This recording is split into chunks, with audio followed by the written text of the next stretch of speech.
আজকের আলোচনার বিষয় আপনারা দেখতেই পাচ্ছেন যে আমি আজকে আলোচনা করব মূত্র পাতুরি বা কিডনি পাতুরি যেটা হয়। আমাদের কাছে অনেক রোগী আসে, যে চিকিৎসা আমরা করি, অনেক রোগী ভালো হয়ে যায়, ইনশাআল্লাহ পাথর বের হয়ে যায়। আমার পূর্বে ডাক্তার এস এম সুজন পেজে আপনারা দেখেছেন, পেজটা যাক আমি আপাতত বন্ধ রাখছি কারণ ওখানে ঝামেলা হচ্ছে, এই জন্য আমি বন্ধ রাখছি।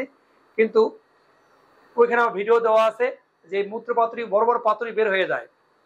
বন্ধুরা, আজকে আমি দেখাবো আপনাদের এই মূত্র পাথরের ক্ষেত্রে যে দুটি ওষুধ খুবই গুরুত্বপূর্ণ, যে ওষুধ দুটি আমরা বারবার ব্যবহার করে বারবার সাফল্য পাই, সেই দুটি ওষুধ নিয়ে আপনাদের সাথে আলোচনা করব।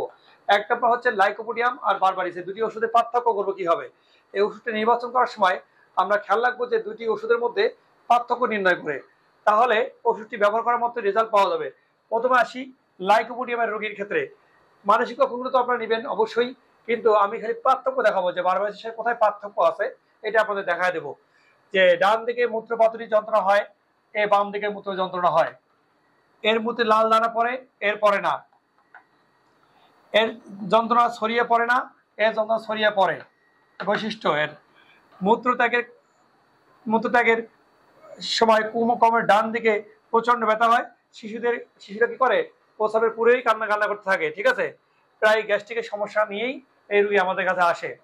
তাহলে মূত্রপাথরী ডান দিকে শুরু হবে যন্ত্রণাটা, মূত্রে লাল দানা পড়বে এবং যন্ত্রণা ছড়িয়ে পড়ে না, এবং মূত্রত্যাগের পূর্বে কোমরের ডান দিকে প্রচন্ড ব্যথা হবে। শিশুরা প্রায় কাঁদতে থাকে, প্রায় গ্যাস্ট্রিকের সমস্যা নিয়ে আছে।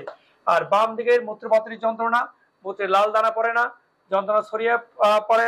বৈশিষ্ট্য, মূত্রত্যাগকালে ভীষণ যন্ত্রণা হয়, বাম দিকে বেশি, বাম পুরোপুরি ছড়িয়ে পড়ে এবং প্রায় বাতের ব্যথা সমস্যা থাকে। তাহলে আমরা যদি এই দুইটি ওষুধকে যদি পার্থক্য করে রোগীকে দিতে পারি, ইনশাআল্লাহ এই পাথরই তার বের হয়ে যাবে, একদম পার্মানেন্টলি এই পাথরটা বের হয়ে যাবে, আর সমস্যা থাকবে না। কারণ এই ওষুধের পার্থক্য করে দিতে পারলে ইনশাআল্লাহ তা ভালো হয়ে যাবে। ধন্যবাদ সবাইকে।